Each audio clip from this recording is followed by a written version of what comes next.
हरियाणा की हार महाराष्ट्र में न हो रिपीट, इसके लिए राहुल गांधी ने 3 खास रणनीति बनाई और कांग्रेस के नेताओं को इन्हीं नीतियों पर काम करने का निर्देश भी दिया है।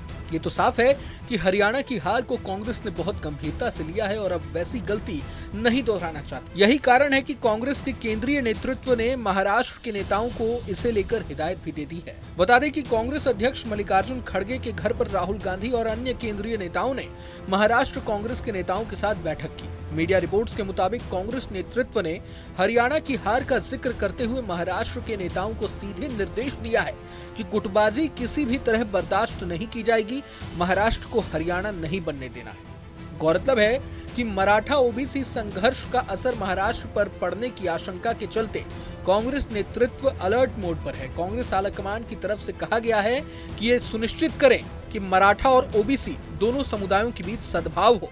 किसी भी स्थिति में राज्य में महाविकास अघाड़ी की सरकार लानी होगी। अब यहाँ जब मराठा ओबीसी समुदायों के बीच संघर्ष की बात की जा रही है तो बीजेपी की एक खास स्ट्रैटेजी का भी जिक्र कर लेते हैं।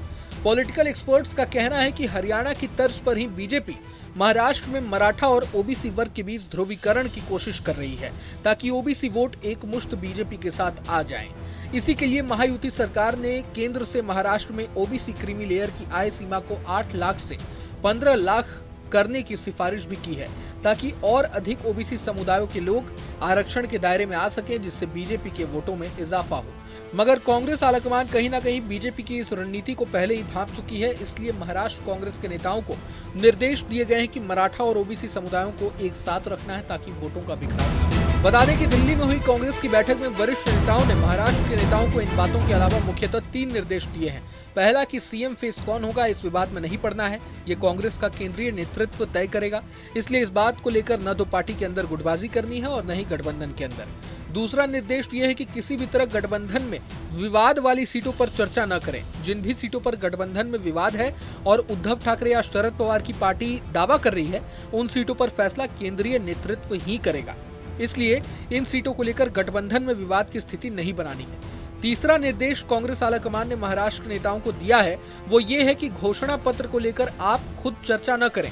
ये भी केंद्रीय नेतृत्व ही तय करेगा कि किस नेता से कौन सी बात कहलवानी है। नेताओं से कहा गया है कि जनता से जुड़कर रहें, उनके काम कराएं, जनता के बीच कांग्रेस के लिए कामों को याद दिलाएं, सिर्फ सत्तारूढ़ पार्टी की आलोचना के सहारे न रहें, अति आत्मविश्वास का शिकार न हो और जमीन से जुड़कर मुद्दों पर फोकस करें। अब तक मिली जानकारी के मुताबिक महाराष्ट्र को लेकर कांग्रेस के घोषणा पत्र में महिला, किसान और बेरोजगार मुख्य रूप से जगह पाएंगे।